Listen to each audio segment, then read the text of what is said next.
And welcome to another No One Likes Us Talking podcast. My name's Joe Amphlett and I'm joined by me two old muckers, Ted and Graham. Has he spelt that right, muckers? No. Spelt it with an F. Hello, boys. Nice to see you. Hello, George, Joe. we must say, isn't with us again. George, to be honest, it's nice to not have George here because he's a pain in the arse. But we do wish Anne well, and I hope everything's okay with Absolutely, you guys. absolutely. All we can say about Millwall at the moment, because this is a Millwall podcast, I don't know if you realise this, is how proud we are of our team and our manager. For a team that were made relegation favourites at the start of the season, I think we've gained an inner strength and a gritty Millwall determination. Our fans are giving solid support to the players and are being treated to great performances at home and across the country. At the time of this podcast, we're currently 16 matches unbeaten. We are on a phenomenal run, and we've just won away at Bolton, where we've not won since 1973. This run has enabled us to push past Middlesbrough and into the playoff places with 4 games to go. It's unbelievable stuff. To discuss this remarkable run of form, we have the pleasure of welcoming my mate Jim White, Sky Sports and talkSPORT presenter. He's going to be on the show with us. Obviously, greatly respected inside the game and as quite a nice affinity for the club as well, so be interested to see what Jim says. We'll also look back at the games we've played since our last podcast and the challenges that are coming as we reach the end of the season. As I said, 4 games left. We're hoping there's 7. No, I would have thought 7. 7. Yeah, Ted. Yeah. Sorry, I can't count. Two playoff games and a final. So keep your mouth shut.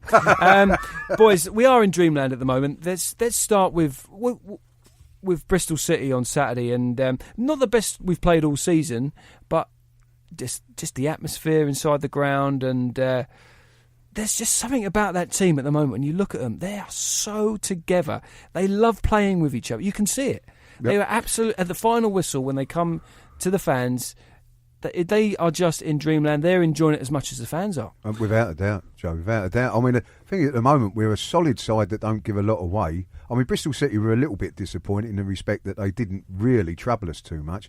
But, Joe, 2 goals. The 2 goals we scored, Jed Wallace, it was beautiful. So out of the blue, but it was a fantastic finish from Jed. And I think even Jed himself will admit he's probably been due one like that because he's had a few opportunities, but perhaps he got a little bit jealous of what Ben Marshall done at Barnsley. I don't know, but it was a fantastic finish. And then, of course, dear old Steve Morrison comes up with a sublime finish after a lovely back heel from Lee Gregory that put him away. You know, we're just playing with a smile on our face, a grit and determination about a side that just looks like they're going to win every game.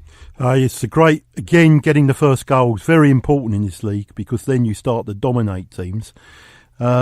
Bristol City played the ball around a lot, but I don't think they actually had any end product again. And we were seeing that probably earlier on against, was it Brentford, where they played the ball around, didn't they? And they didn't have any end product. And so you think that aside from Wolves, all these teams are vulnerable in this division. And I think I'm seeing that now, you know, and well, I think it bodes well for the future, Joe, at the moment. Well, out of the 4 games we've got left, Fulham's the one that worries me the most because I think that they're on fire. But I think you can go to Bolton, a place you've not won since 1973, and get a win there because that for me looked a tough game. You're looking at a team there that's battling to stay up. They're only 2 points above the relegation zone, I think, so they needed a win desperately. And we've gone there and got a clean sheet. Not only that, and scored again 2 goals. Romeo's run.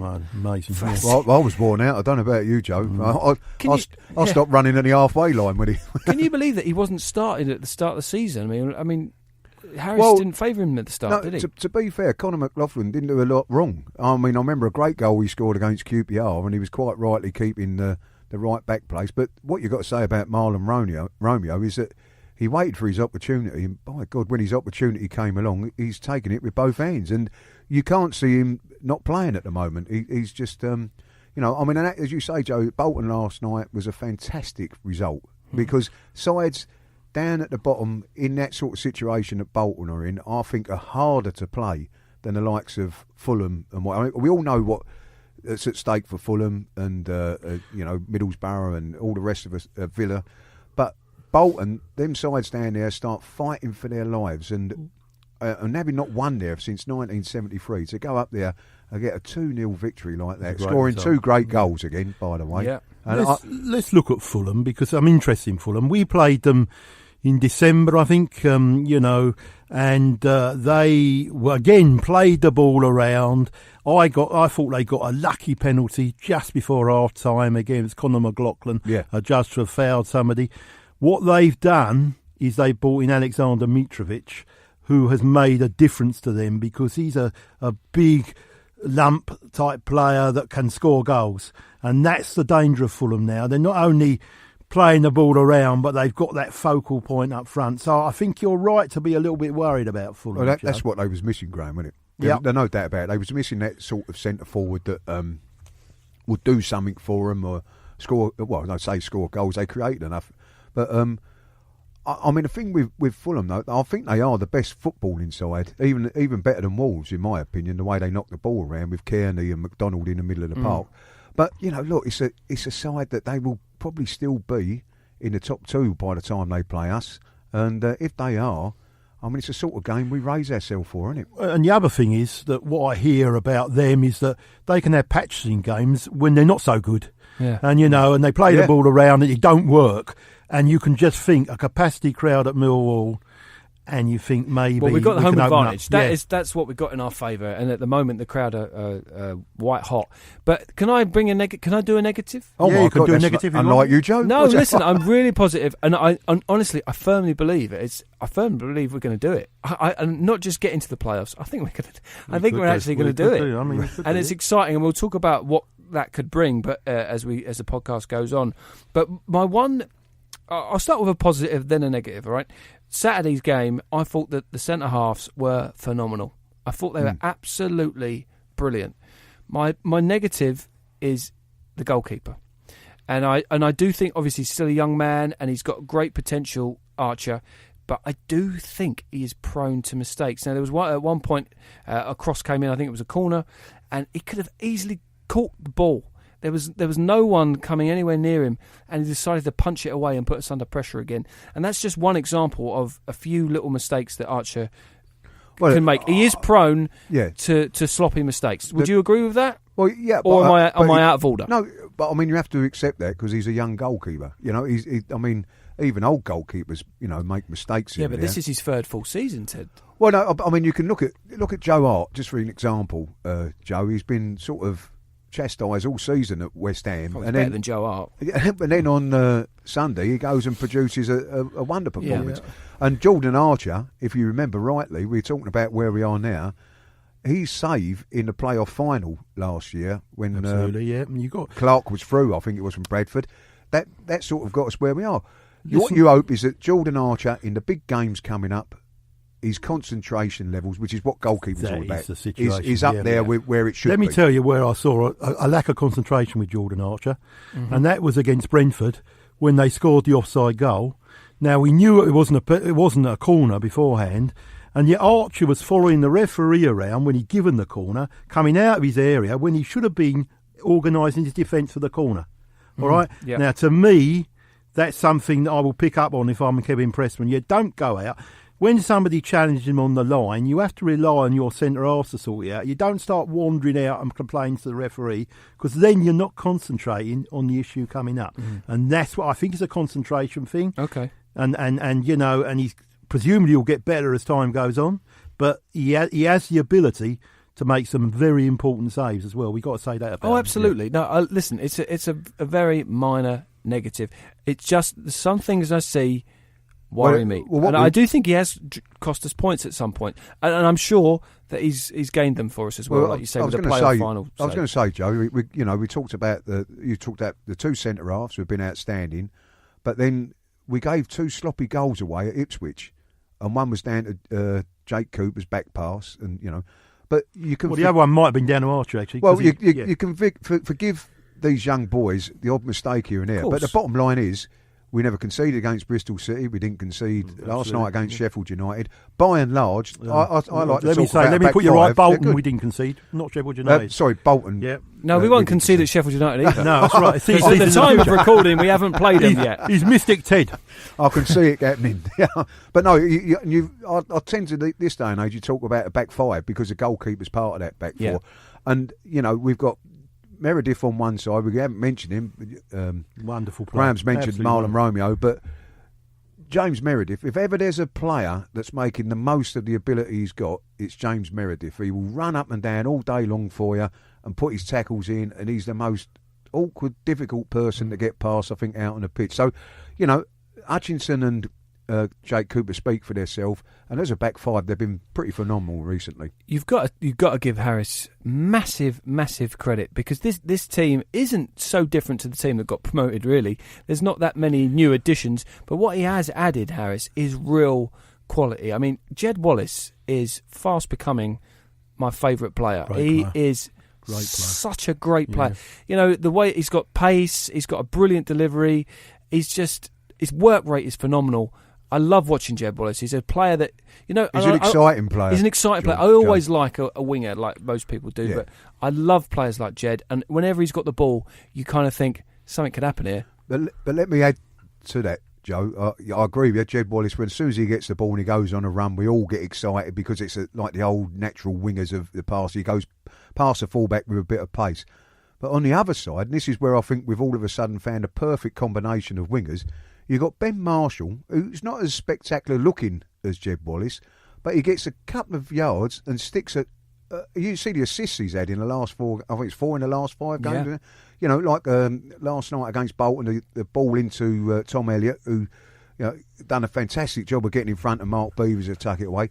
But Ben Marshall has got that ability that he doesn't have to go past someone with pace. He just shifts the ball from one foot to the other, gives himself a yard, and puts a telling crossing, So we got the excitement of Jed Wallace and probably the effectiveness of Ben Marshall. You know what I mean? You probably see more assists from Ben Marshall than Jed Wallace. You've got to give Harris the credit of spotting that Tom Elliott will probably be a good choice last night. I mean, you looked at him up at Rochdale and he didn't seem to get in, but last night's goal was a classic goal, classic centre-forward's goal, where he's got beyond the Beavers, a very experienced centre-half, and actually got his head on and finished it with aplomb, as they say, don't they, really? So you've got to give Harris his due. He kind of understands and brings these players on sometimes. Well, the beauty of last night as well is Steve Morrison should be hopefully fresh for Saturday, which I think is a game that we probably need to see Steve Morrison playing. But I'm taking nothing away from Tom Elliott. He had a good game last night and he got his goal and he's done his job, But I think the massive game that is Saturday will probably be up Steve Morrison's and street. I agree, I think that Morrison should be back. If I was the manager, I would bring him back as well. It's nice to know you got Tom Elliott waiting in the wings if Morrison picks up a knock or whatever. But oh God, it is dreamland stuff at the moment. It is absolute dreamland. I think that this is probably the best run I can remember in all of my time. It's 25 years this season of supporting Millwall Football Club, and I can't remember a better run and a better feeling, really. No. The old First Division days were great. But I'm talking from my point of view, old timer. My first season was 93. I didn't even. I'm ashamed to say I didn't go down the old dent, and it does my head in when you old blokes say, "Oh, well, it ain't the same. Ain't the same atmosphere. Ain't the same." But I tell you what, Joe. I think if we in the next couple of games that we got, Fulham and Villa at home. And if we are in them playoffs, I think you will see an atmosphere as close as you'll ever get to what it was like down the old den in them days. I mean, the last couple of games down at the den, it's been fantastic to see more or less a full house to a certain extent down there. And, you can't get two bigger sides, really, than Fulham with the way that they're playing and Aston Villa in this division to finish the season off with. Yeah, sorry, go on, Graham. Yeah, they don't like coming down to Millwall.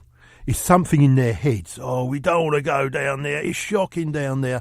And you see some teams, I think it's the same as Bristol City on Saturday, they were beaten really before they went out on that pitch on Saturday, I think, weren't they? Yeah, but as you say, quite rightly, Graham, we were talking about earlier, it is important to get the first goal because you see sides literally melt down at Millwall if we get our noses in front. I never ever felt like Bristol City were going to score when we was playing them. And that's the importance of getting that first goal, and the confidence that we've already got just seems to grow even more when they do that. Boys, I do have one gripe with this newfound attendance and all the people coming back now. We're doing well. I have one gripe with that, but and I'll tell you about that in Grumpy Old Men a little bit later on. But the atmosphere, there's no doubt about it, was phenomenal on Saturday, and the fans getting behind the team at the moment is a big part of how well we're doing, and the travelling away fans as well, who deserve great credit. Boys, we're going to be joined by Jim White. Oh dear! I can't wait. Oh no! Jim is a big fan of the club, and he wants to come on and have a chat with us. I should just say before we go to a short breather that we're coming from a brand new studio today, and our thanks to our friends at the Football Ramble for allowing us to use the facilities. We really appreciate it very much. And Graham got lost on the tube, but I was in Lost and Found. Yes, but we found him. We found him eventually, and it's good that you've made your way out here, boys. So thanks for coming to the studio. Jim White, me old mucker, joins us next. Don't go anywhere. You know you won't. It's a podcast. You can't. You can pause it. You can wind it forward. We'll do whatever you want. It's different times. All right, I'll stop talking now, and we'll carry on.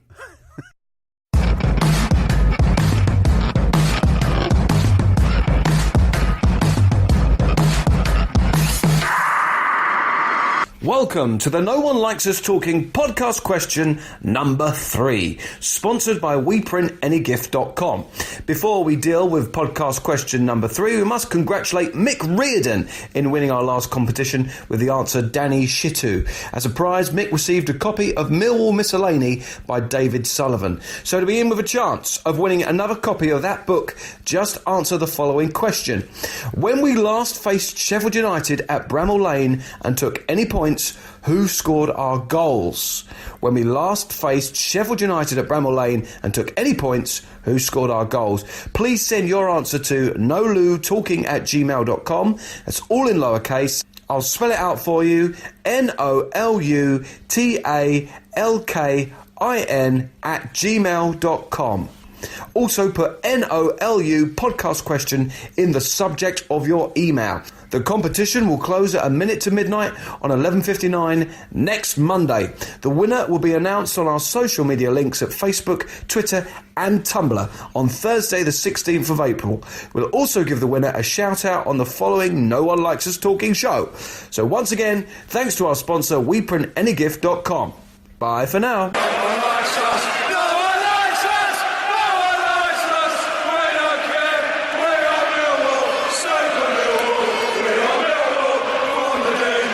Massive. Welcome back to the No One Likes Us Talking podcast. I'm Joe Amphlett, and I'm joined as always by Ted and Graham. George sadly can't be with us today, and we send our love to Georgie and Anne. But it's a pleasure now to welcome to our brand new home, our brand new studio, the legendary sports broadcaster and a good mate of mine, and that's why he's popped in, Jim White. Jim, how are you, mate? Hey, I'm good, Joe. Great to be on with you. Great stuff. Hi, Ted. Hi, Graham. Hi, Jim. Hello, Jim. Now, Jim, we work together, obviously, as many people probably know, and you have a great affinity for Millwall Football Club, don't you? Obviously, you live in London now, so you like to see London clubs do well. Yeah. But Millwall, in particular, you do have an affinity with.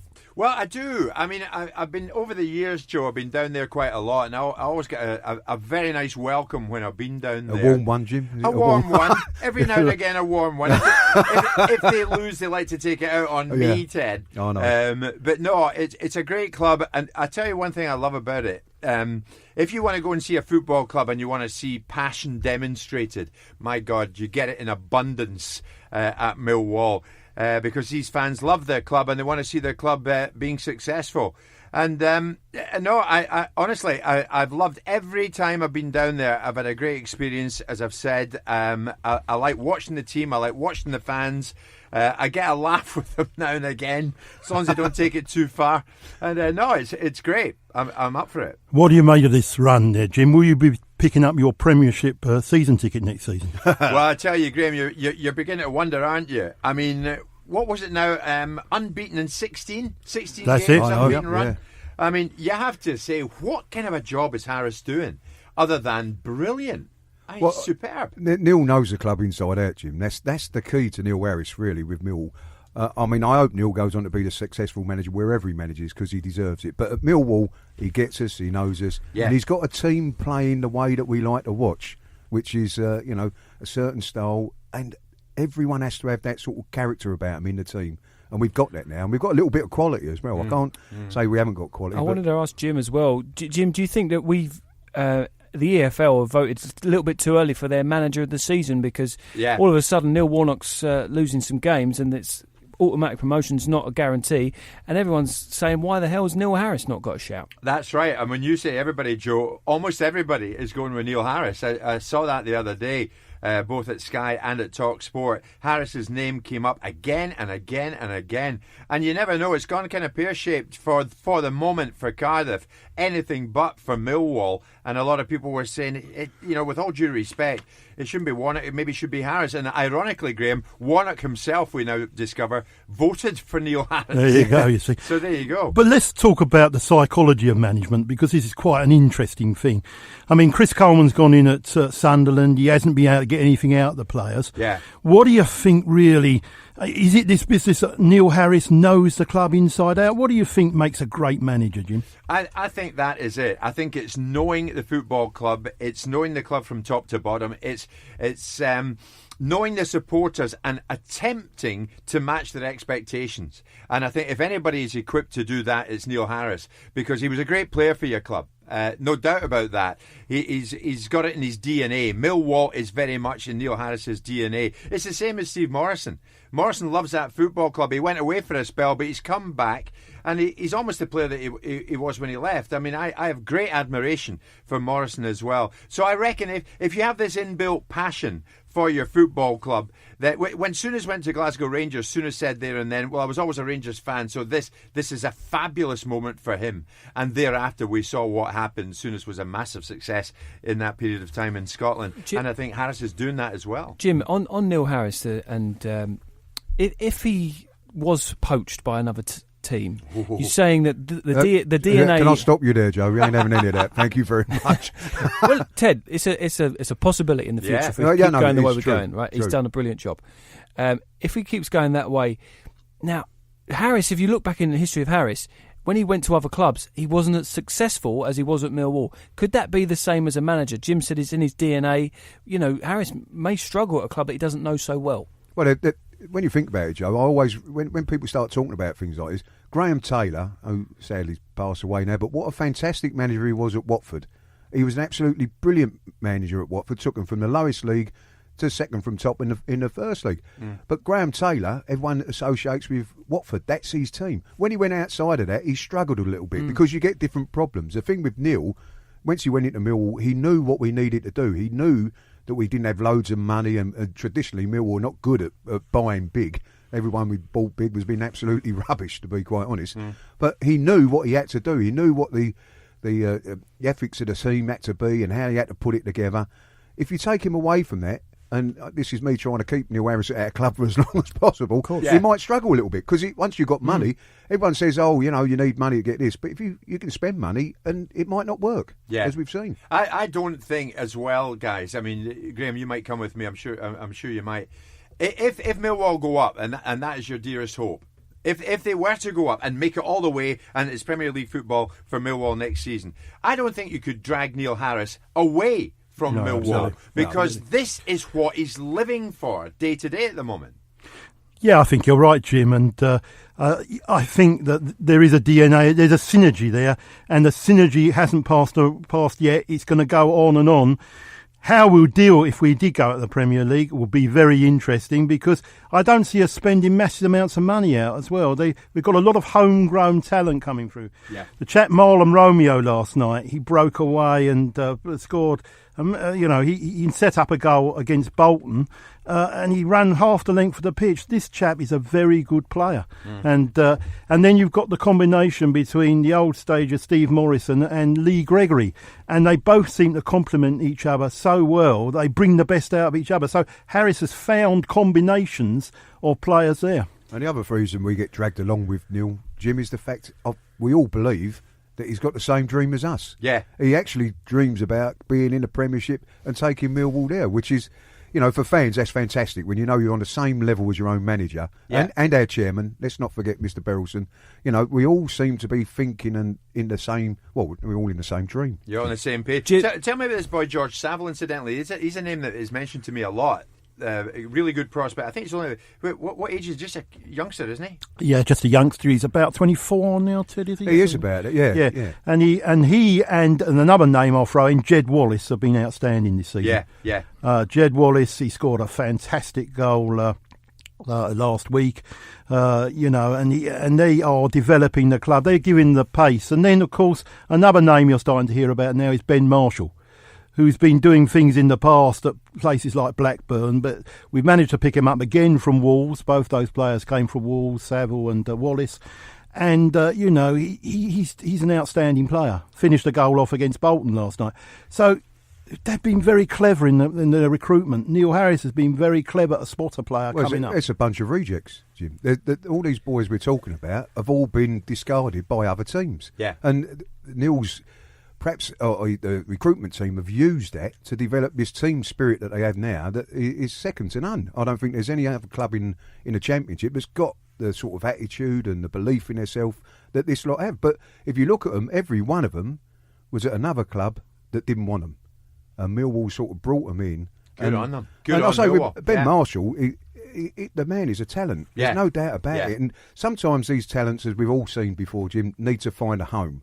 I hope he's found his home and we can sign him because the boy's been unbelievable recently. Jim, one last question for you. Is the Premier League ready for Millwall Football Club? No. Well, I know why you're asking that, Joe.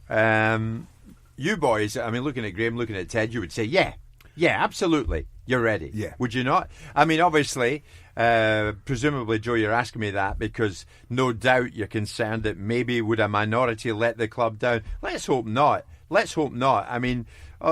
All I hear these days is good stories coming out of Millwall, and that's the way it should be. And I think there's a real determination at the top to maintain that. And you guys sitting doing this with me today, nothing would make you happier than to see Millwall go to the Premier League and write all the back page headlines. Oh, yes. Absolutely. That's what you want to see. Absolutely. So if a small minority can behave themselves for the duration of the season, yeah, sure, bring it on. Well, absolutely. We once got to the top of the old First Division, Jim, and I was celebrating for about 2 years after that. Yeah. If we was to do it once again in the Premier League, then that would be enough.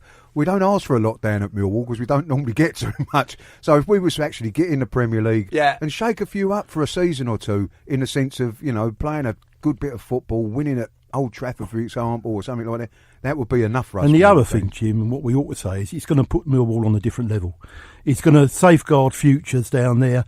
If you get that massive amounts of money, as long as you don't fritter it away. Exactly. I think, it will be great for the football club, great for the longevity of the football club. Yeah, exactly. And the name of the football club is very important, and keeping the name in the right areas of the media is extremely important. I think it's simple, Ted. Anybody that causes any trouble wherever Millwall go, whether it's the Premier League or not, you just threaten them with Terry Hurlock. Send Terry Hurlock round. Give him the Glasgow kiss. Terry Hurlock's coming round and give you a visit. Yes. No, I think it's, Jim, seriously, as a Millwall fan, obviously I produce your radio show, and I'm always keen to have a positive view of Millwall for the outside world, because I see a lot of what the good stuff the club does, but not a lot of people, easy for me to say, see it from outside. So I'm in a privileged position. I can say to you, Jim, I think we should give Millwall credit on this, and we can do it. And that's and thanks to you, we've given them a great platform for that. Well, I think it's only fair. I'm sitting with two great ambassadors of the football club, three if I count you in, Joe, and why shouldn't I?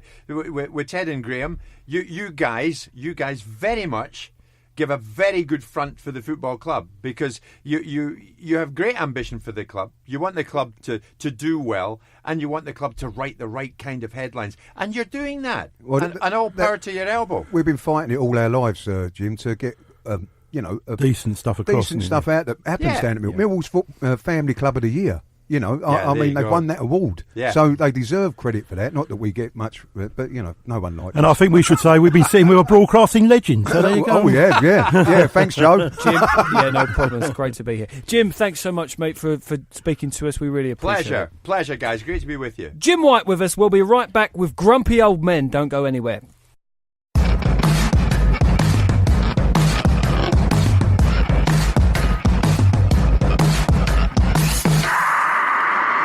Welcome to the No One Likes Us Talking podcast question number 3, sponsored by WePrintAnyGift.com. Before we deal with podcast question number 3, we must congratulate Mick Reardon in winning our last competition with the answer Danny Shitu. As a prize, Mick received a copy of Millwall Miscellany by David Sullivan. So to be in with a chance of winning another copy of that book, just answer the following question. When we last faced Sheffield United at Bramall Lane and took any points, who scored our goals? When we last faced Sheffield United at Bramall Lane and took any points, who scored our goals? Please send your answer to nolutalking@gmail.com. That's all in lowercase. I'll spell it out for you. NOLUTALKIN@gmail.com. Also put NOLU podcast question in the subject of your email. The competition will close at a minute to midnight on 11:59 next Monday. The winner will be announced on our social media links at Facebook, Twitter and Tumblr on Thursday the 16th of April. We'll also give the winner a shout out on the following No One Likes Us Talking show. So once again, thanks to our sponsor WePrintAnyGift.com. Bye for now.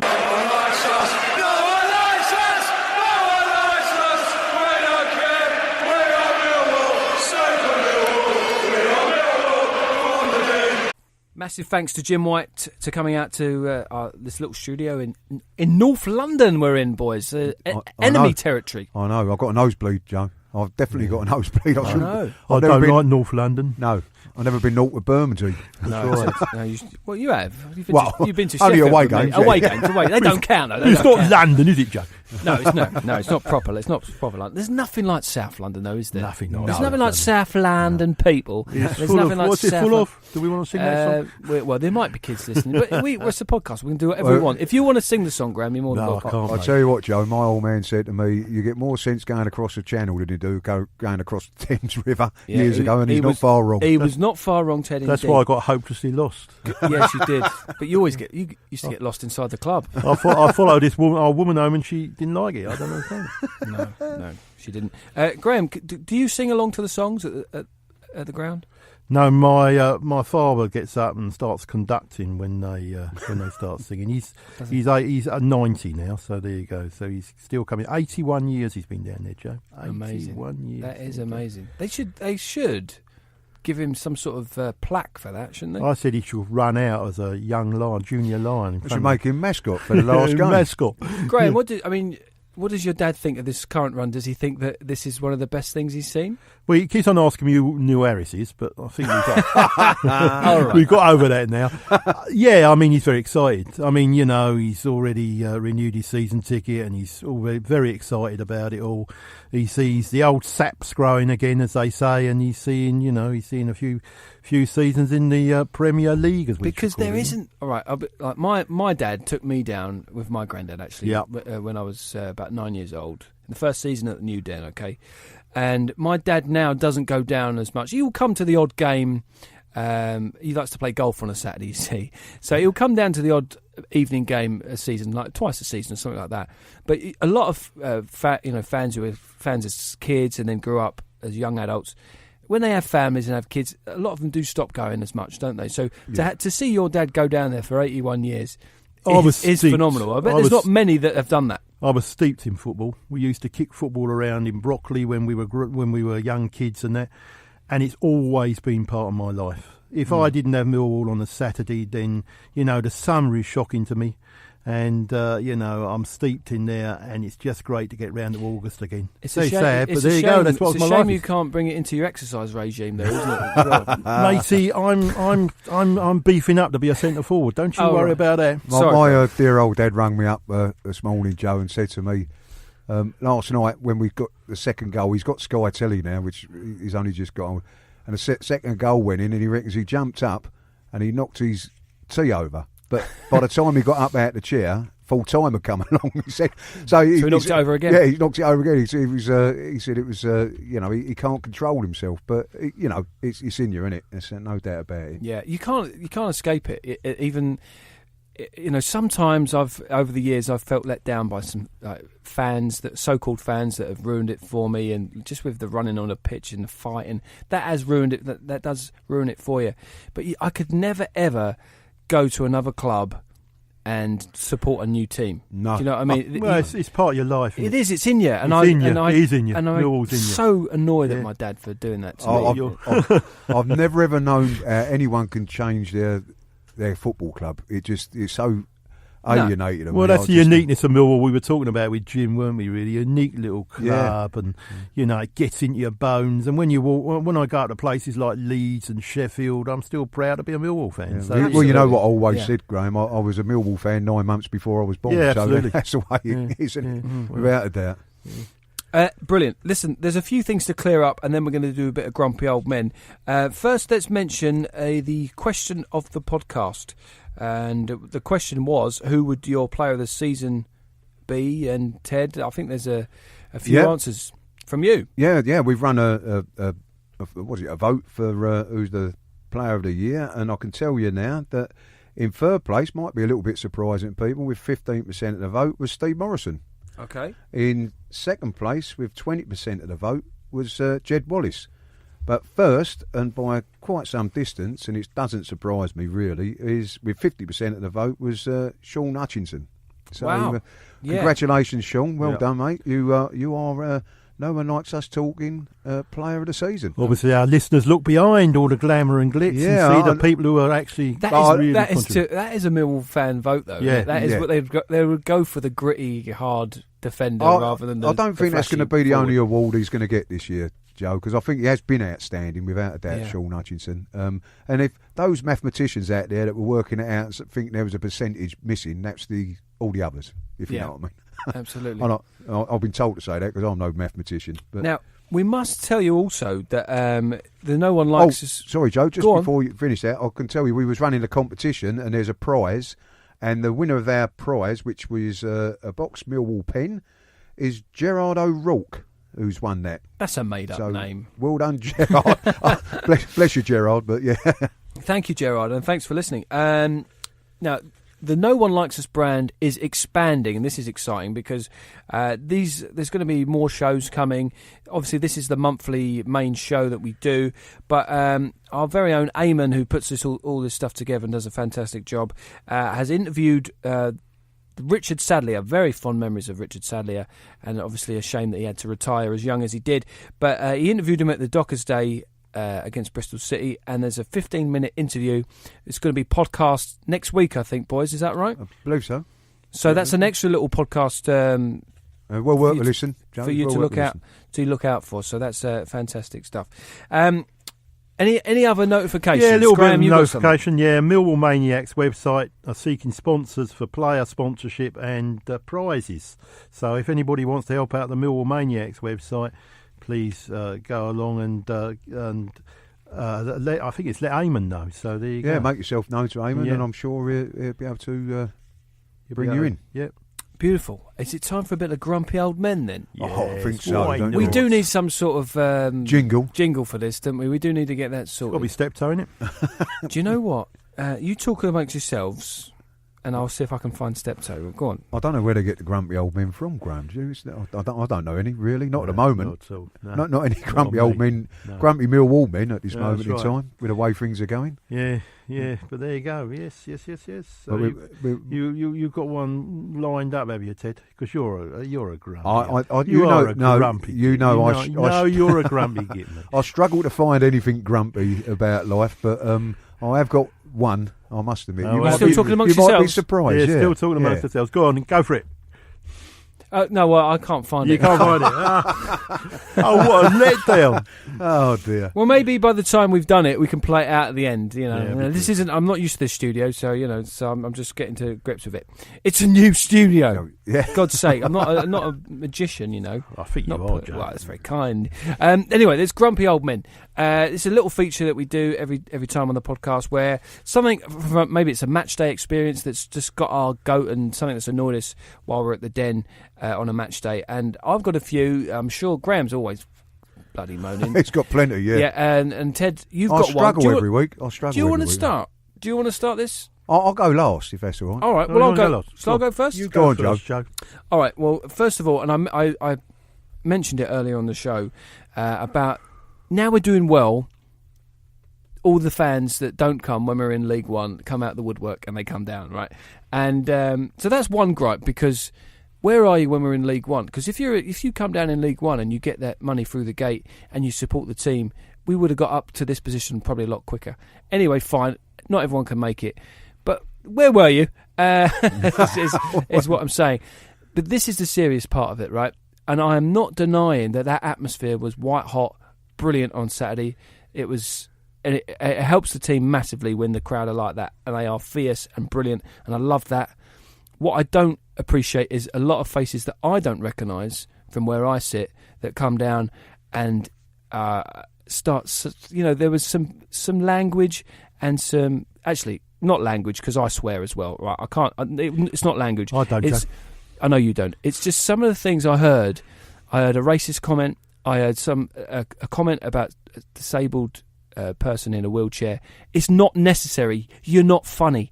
I don't see why we have to have morons like that at the football club. The majority of our fans are brilliant, blinding South Londoners that love their club.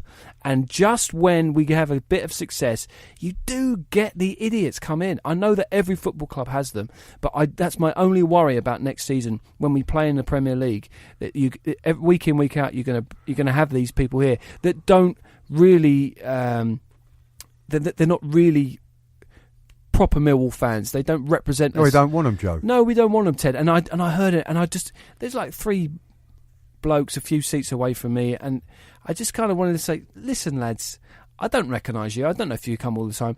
Don't talk about people like that, and don't use language like that about other people that's offensive. Because you don't know me. You don't know if I have a disabled family member or something. That's right, and I would have been. I don't, but I was offended by it anyway, because I just think it's unnecessary. It's the lowest of the low, Joe, because as you quite rightly say, they don't know who sitting around them's got a disabled person within their family, and that it's not something that should be said. I think people lose control of themselves, don't they? Really, no, but that was what it was. Yeah, that was a low in play and a joke. Someone trying to be funny. Yeah. I lose control at the referees and stuff like that, and I'll admit that. I'll stand up and I'll swear and I'll say, "What are you doing?" So and maybe that's really inappropriate. What really causes the club the problems is that you get these newbies in, and then when we've got a big playoff game, some of them start trying to run on the pitch and trying to take selfies. Well, that infuriates That's me. Really very poor. We love this football club. Let's look after it, because there's so many people who are wanting to ruin it. They love ruining it. I heard a Leeds fan last. Oh, Millwall won't get anywhere, blah, blah, blah, and all this business. We're a bigger club than them. Let's look after our own. Let's make people feel happy. Let's make our fan base feel happy. Well, look, don't run on the pitch. This is the greatest time in the world to be a Millwall fan. We've all said throughout the show, I can't remember a time being like this in the way that we're playing. We've got a side there to be so proud of, and it. Let's not, ruin anything, for God's sake. Let's just make sure between now and the end of the season we go along with this roller coaster ride, make the most of it, and show people what Millwall are as a football club. And how proud we are of them. Exactly. Yeah. Well, anyway, we've done our moralising, boys. That was my gripe. And the other one was there was a kid kicking my chair, like a little 4-year-old kid. Kick him. Right? No, his granddad should have just told him, stop kicking someone's chair. If you've got a kid with you and they're kicking the chair in front of them, tell them not to kick the chair. It's annoying. You'll have kids soon, mate. No, I don't know about that. I find kids very Now irritating. listen, Go on, my one's not a grump this week because What? I'm a very positive and positive outlook. I always spot the best sides of people. You understand what I'm saying? Who is this new man? You know? So, don't know. but mine is a worry. It's keeping me awake at night and it's keeping me off my kibble, to be honest with you, right? Yep. So, right, if we don't go up this season, perish the thought, let's hope that we do something in the summer that is sensible. We don't sell off our assets, and particularly cheaply, all right? Because there'll be people thinking, oh, we'll have a bit of Jeb Wallace, we'll have a bit of Saville for our club, we love him and all that business. Let's hope the chairman, the board, keep those players there, and let's hope for once that we build on the success this season. It's not a question. I don't want to see another Fuller coming back in the club, and I don't want to see people like that coming back. And, he was great. He was a great player, wasn't he? That ball he hit shot, he's still rising somewhere. He's reached the moon, I understand, by now. The thing about it is that let's hope we build on this. Oh, and I keep on hearing people starting to say, oh, we're only a tiny club, we're just lucky to be here. Well, I don't know. I think you've got to build on stuff. I think this is a point you've made over the years, Graham, and I think it's one I remember when we've had a good season, like the FA Cup run of 2004. And really, it should have been built upon the next season, and it wasn't. And that would be a real shame if, obviously, I think we will go up. I really believe it. If we don't, I agree with you. I think you've got to make the most of this progress and add quality and keep doing it. And then who's to know? The next season we could be in the playoffs again and maybe be with a chance of getting up. So I agree. It's a good one. People must be saying, Joe, where would we have been if we had this side that we've actually got together now, playing together from the word go this season? You know what I mean? It may have taken a little while to get there, but you know, they've just been phenomenal for the last 16 Let me games. just say, let me throw in a name for you, and it's been linked. Imagine having Marlon Romeo playing for that lot across the river. Well, I mean, how could you do that? I couldn't. I would be very, very annoyed. Well, you wouldn't see Liverpool selling to United and United selling to Liverpool. So why should we ever sell a player to West Ham? Ted, we've come to you. What is your grumpy old men this week? Well, you might be surprised by this, Joe, because I do struggle about this grumpy old men thing. I'm the most Mr. Positive, yeah. Mr. Positive in it. Well, I've actually I'm grumpy with myself. Oh dear. Because the last four games finally happened since the Forest at home game. Every game since then, I've been saying I think this is the one that we're going to lose. Now, I'm never in my lifetime have I ever been like that, and I'm annoyed and I'm moaning at myself here because I still need to be as positive as I've always been. You know, Joe, over the years when you and Graham have been saying, oh, this and that, I've always said, yeah, we'll get here, we'll get there, we'll do this, we'll be positive. But the last four games, I've found myself saying that this run ain't going to carry on, we're going to lose it, But I am prepared to keep thinking like that to the end of the season. Well, it's working. If these boys keep proving me wrong. It's working. Yeah, but it's a grump with myself because I just keep looking at these games coming up and thinking, oh, God, we may well lose this one. This could be it. Yeah. And I've got to be totally honest, last night's one against Bolton was the one I've been looking at for a little while thinking, yeah, because I knew we don't normally get anything up at Bolton. I've been thinking to myself, even last exactly night, the same. I'm thinking that's it. This is the one where it's all going to go pear-shaped. And I've got to say a massive thank you to Neil Harris and the boys because they're proving me wrong week in, week out. Let me say, I'm your friend, right? And, you hear the that's what you think. You hear the truth. Behind your back, you hear the truth from your friends. You are a grumpy, curmudgeonly old git, aren't you? Oh, no, but listen, I say long may it continue. But, absolutely. It's a wonderful feeling, though, going to every Millwall game believing that you can win a game, which is what it is at this moment in time. You just, none of them frighten me from here on in. They're all tough-looking games, but bring them on. I've just forgotten quite a big grumpy old men thing I wanted to mention, actually.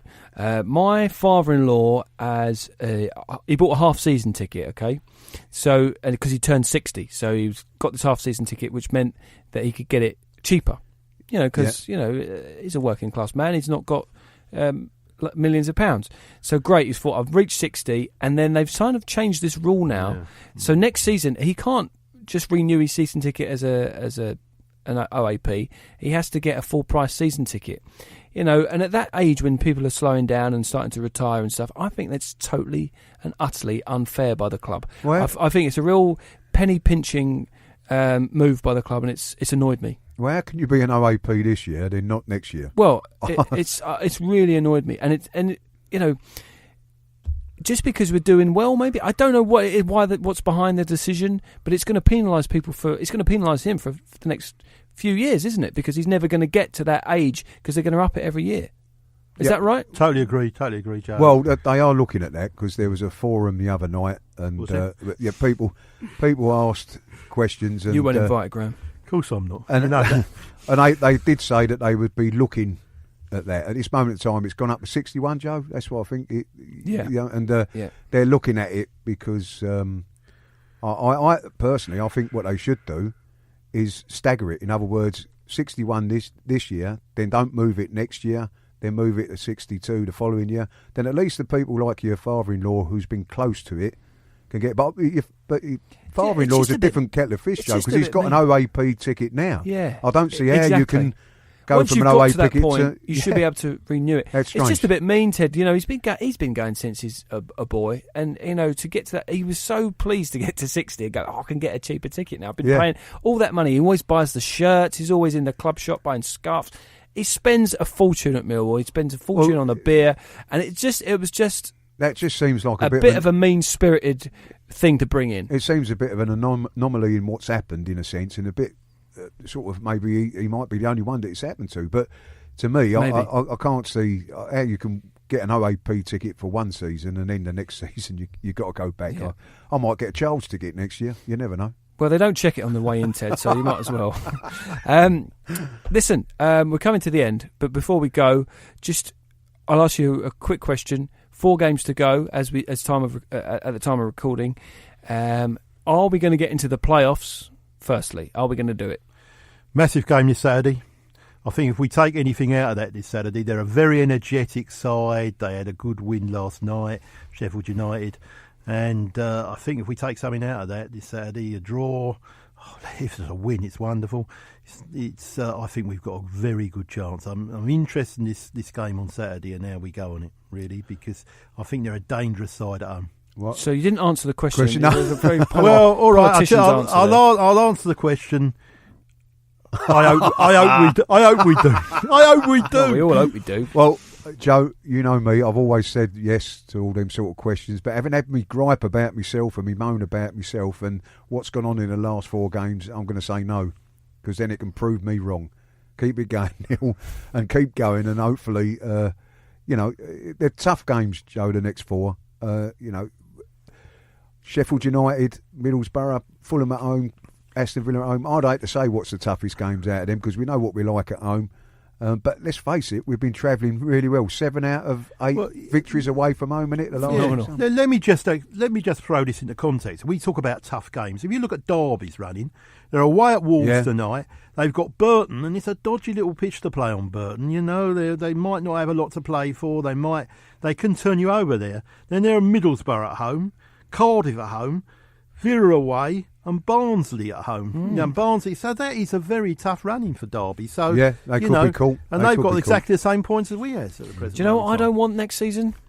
What? I don't want Monday night games, and I don't want 4:00 kickoffs on a Sunday. I would miss the 3:00 kickoff on a Saturday. I don't think we'll be on the telly that much. I don't think we take over from Man United and the Chelsea's. No, possibly not. But there will be games. There will be. Are you saying that Man United Millwall is not going to be televised? It'd probably be Stoke away although they're coming down, aren't they? The problem about Stoke. Sorry, Stoke. The problem about 4:00 games on a Sunday is I've just had my dinner. I go to sleep. I'm an old boy now. Yeah. You understand what I'm saying? It's going to cause me problems. Absolutely. He goes to sleep and wakes up for his tea. So, in conclusion, let's stay in the Championship. Just for our routine. I want to get up. Routine. Just for Graham's routine of a Sunday. Boys, it's always a pleasure. Great Graham stuff, Joe. and Ted. God bless you. And Georgie, we'll hopefully have you on the next podcast as well. And love to Anne. And thanks to Eamon as well for all his help. And everyone that's involved with the No One Likes Us Talking podcast. Thanks to all of you for listening and downloading it as well. Remember to subscribe on iTunes. And there's some good stuff coming, like the Richard Taylor interview as well. So enjoy what we bring to you, and subscribe and share it on Facebook and Twitter and all that nonsense. And keep enjoying Millwall. Absolutely, it's dreamland at the moment. I'm the Lions. And let's keep on dreaming. They've been fantastic, and it's been. I've enjoyed talking about it today, boys. It's been an absolute pleasure. Mate. Brilliant, Joe. Cheers. Thanks for listening. We'll see you soon.